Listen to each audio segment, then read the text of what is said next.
사랑하는 하연목 가족 여러분, 안녕하세요. 김소명 목사입니다. 오늘도 허락하시는 지혜의 말씀을 힘입어 주 안에서 삶의 길을 발견하는 모든 귀한 지체들 다 되시기를 축복합니다. 이 시간 본문은 욥기 35장 1절에서 8절입니다. 엘리후가 말을 이어 이르되 그대는 이것을 합당하게 여기느냐? 그대는 그대의 의가 하나님께로부터 왔다는 말이냐? 그대는 그것이 내게 무슨 소용이 있으며 범죄하지 않는 것이 내게 무슨 유익이 있겠느냐고 묻지만은 내가 그대와 및 그대와 함께 있는 그대의 친구들에게 대답하리라. 그대는 하늘을 우러러보라. 그대보다 높이 뜬 구름을 바라보라. 그대가 범죄한들 하나님께 무슨 영향이 있겠으며 그대의 악행이 가득한들 하나님께 무슨 상관이 있겠으며 그대가 의로운들 하나님께 무엇을 드리겠으며 그가 그대의 손에서 무엇을 받으시겠느냐. 그대의 악은 그대와 같은 사람에게나 있는 것이요 그대의 공의는 어떤 인생에게도 있느니라. 아멘. 아기는 태어나면 첫돌이 되기 전까지 제대로 말을 하지 못합니다. 8개월에서 12개월 정도 되었을 때 처음 엄마라는 말을 하게 되는데요. 자녀를 키워본 부모라면 그때의 감동을 결코 잊을 수가 없지요. 그렇다면 아기가 말을 하기 전까지 의사 표현이 전혀 불가능한 것이냐? 그렇지는 않습니다. 옹알이를 하거나 엉엉 우는 등의 방법으로 자기가 무엇을 원하는지 적극적으로 주변에 알리지요. 그럼 그것을 누가 알아듣습니까? 아빠는 잘 모릅니다.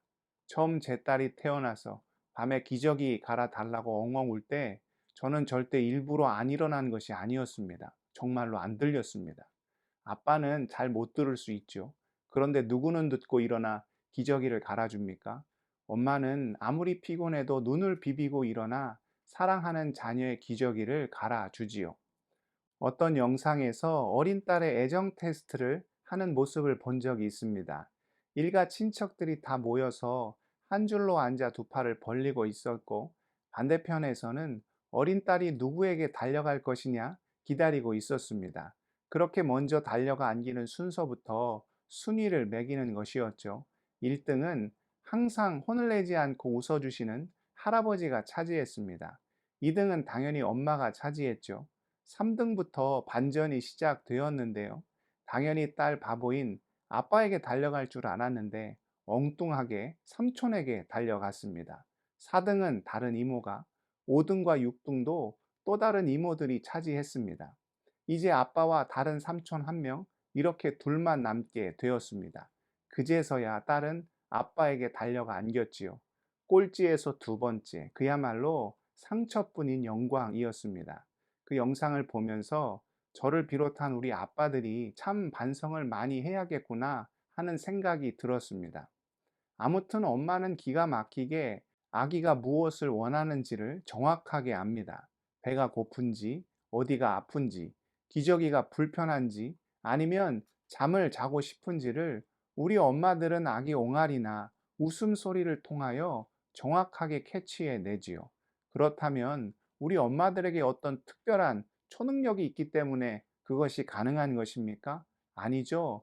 누구보다도 자기 자녀를 사랑하기 때문입니다. 사랑하니까 관심이 많고 관심이 많으니까 무엇을 필요로 하는지를 정확히 알 수 있는 것이죠. 이와는 비교도 할 수 없을 정도로 우리를 너무나도 사랑하시고 또 우리에게 관심이 많으신 분이 누구십니까?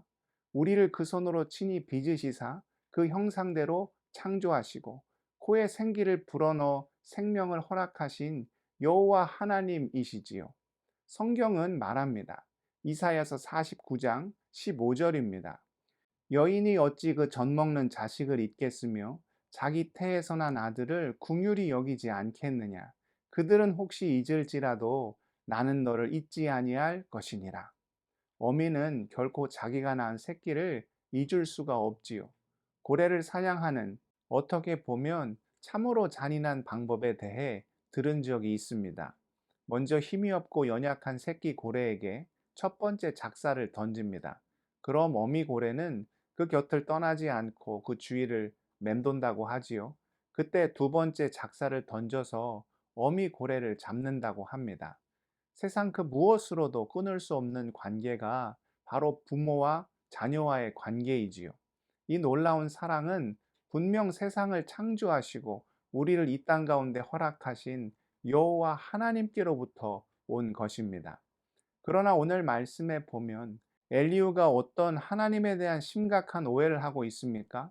오늘 본문 6절에서 8절 말씀을 다시 한번 볼까요? 그대가 범죄한들 하나님께 무슨 영향이 있겠으며 그대의 악행이 가득한들 하나님께 무슨 상관이 있겠으며 그대가 의로운들 하나님께 무엇을 드리겠으며 그가 그대의 손에서 무엇을 받으시겠느냐? 그대의 악은 그대와 같은 사람에게나 있는 것이요 그대의 공의는 어떤 인생에게도 있느니라. 이는 하나님에 대한 참으로 심각한 오해가 아닐 수 없습니다. 우리 하나님께서는 우리가 어떤 마음을 품고 어떤 생각을 하며 어떤 인생을 살아가는지에 대하여 참으로 관심이 많으십니다. 마치 집을 나간 아들을 매일매일 간절한 마음으로 기다리다가 그 아들이 돌아왔을 때 버선발로 달려나가 끌어안고 입을 맞추며 손에 금가락지를 끼우고 큰 잔치를 벌인 한 아버지의 이야기처럼 하나님께서는 그렇게 우리를 사랑하시고 우리에게 관심이 많으시며 우리를 위하여 참으로 놀랍고 위대한 일들을 행하시지요. 그래서 우리를 위해 어떤 일까지 허락하셨습니까? 요한복음 3장 16절입니다. 하나님이 세상을 이처럼 사랑하사 독생자를 주셨으니 이는 그를 믿는 자마다 멸망하지 않고 영생을 얻게 하려 하심이라. 우리를 너무나도 사랑하셔서 하나님의 가장 귀한 독생자 예수 그리스도를 허락하시사 그분의 십자가로 우리의 모든 죄를 사하시고 천국의 백성 구원의 자녀로 삼아 주셨지요. 고난이 찾아왔다고 하나님께서 우리에게 관심이 없으시거나 우리를 버리신 것이 결코 아닙니다. 하나님께서 귀하게 사용하시는 믿음 안에서 성장하기를 원하시는 자녀에게는 그 인생 가운데 특별한 고난을 허락하시지요. 성경을 보십시오. 고난 없이 하나님께 귀하게 쓰임받은 인물이 있습니까? 삶의 어려움 없이 귀한 믿음의 성장을 이룬 인물이 있나요? 도종환 시인이 쓴 흔들리며 피는 꽃이란 제목의 시가 있습니다.